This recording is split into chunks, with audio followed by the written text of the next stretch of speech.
And as always, I've been joined by Derek Akosam, my man, and we're here to talk a lot more about what we have for you for Easter. Oh, so many things. We will be speaking to Alfred Patrick Adakwe. He's a psalmist, or say organist. No, he's really a psalmist, an organist, and all. He's also a composer, but he'll be giving us some renditions. He's already here. Very soon you see him on your screens. And Mr. Adakwe, as he wants us to call him, will be giving us some songs as well. We'll be having our own Miss Vermega in the studio. Miss Vermega will be reading to us a verse from the Bible. We'll be having our first to second, third, fourth, fifth, and sixth readings all here. I'll be reading one. I think Derek will also be reading one of the verses in the Bible. And today we want to have even the cameraman, the soundman come read, as well as our lead director, Fred Potufe, also come and read for you. And so you're ready? You want to give us just some touch on the keys so that we go on to. Okay, so we'll get it ready. But in the meantime, though, we want to look at what the stories are on the front and back pages. And these have been summarized on the news portal myjoyonline.com. Derek.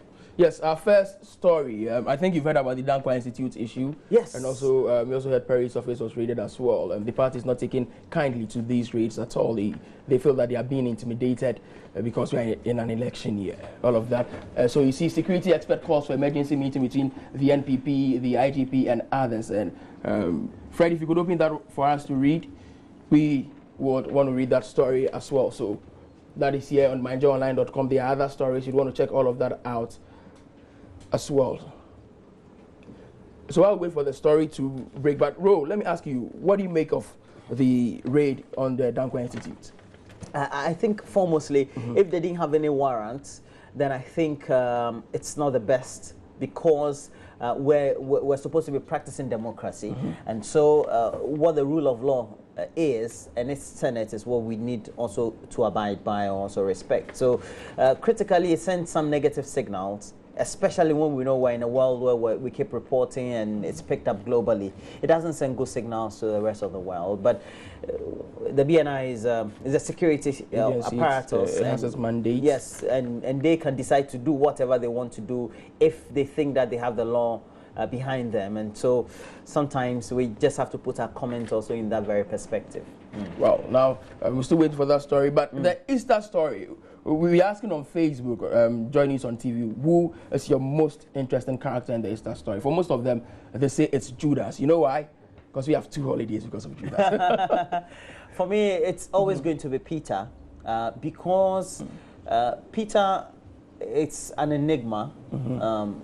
He is assertive at one point, and in the other point, as far as the chronicles are, is not very much assertive, because Jesus had always predicted, you are going to betray me, not necessarily going to betray me, you're going to deny me in many respects, and he thought that was not going to be possible.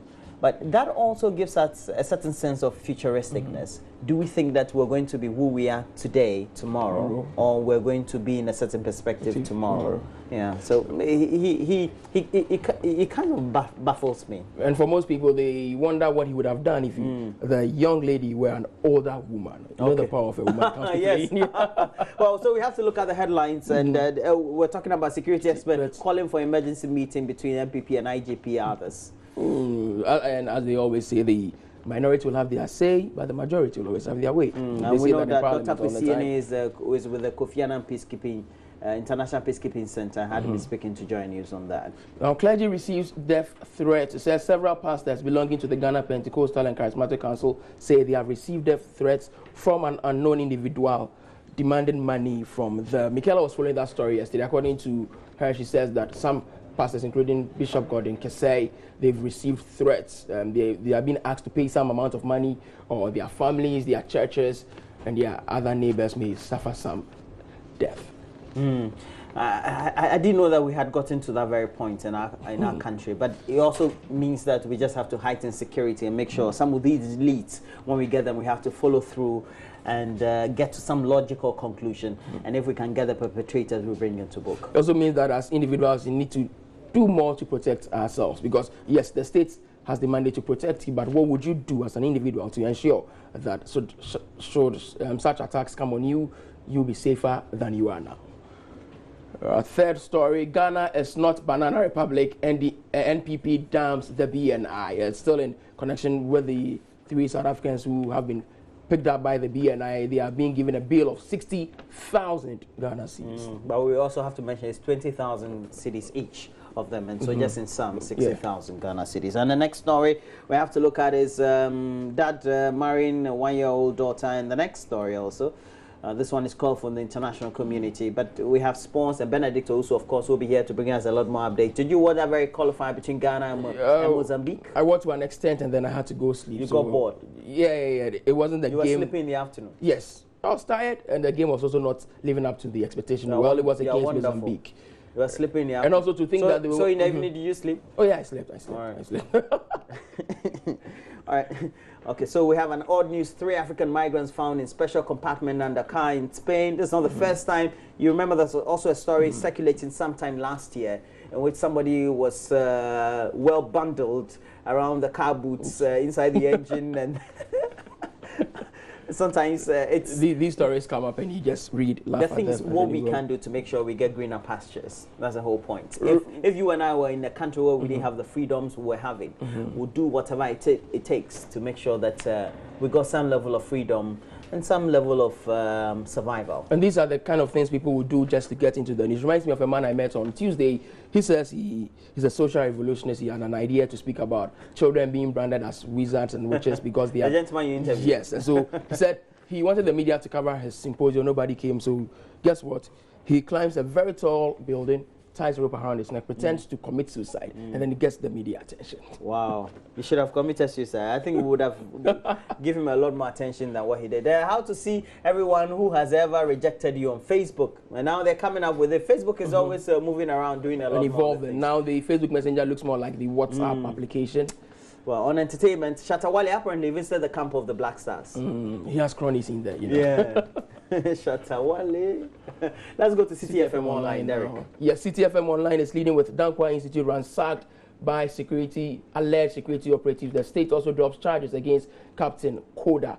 The BNI is infringing on rights of SA security trainers, and then the NPP's SA security men granted bail. These are stories you can get on cityfmonline.org. But you go out there, you also have a story from the former executive director for the West African Network for Peace Building, who currently works with the UN, says alternative security a threat to Ghana's democracy, and just making a lot more commentary about the 3 South African ex-police chiefs who apparently were here training some personnel of the NPP on crowd control, the party says. But he says that providing alternative, such alternative means doesn't bode well for our security or our democracy, so to speak. Well, I think somewhat I'm in some level of agreement with him. If we can go to the right authorities, get through them, get the right permits, and then have them train our people.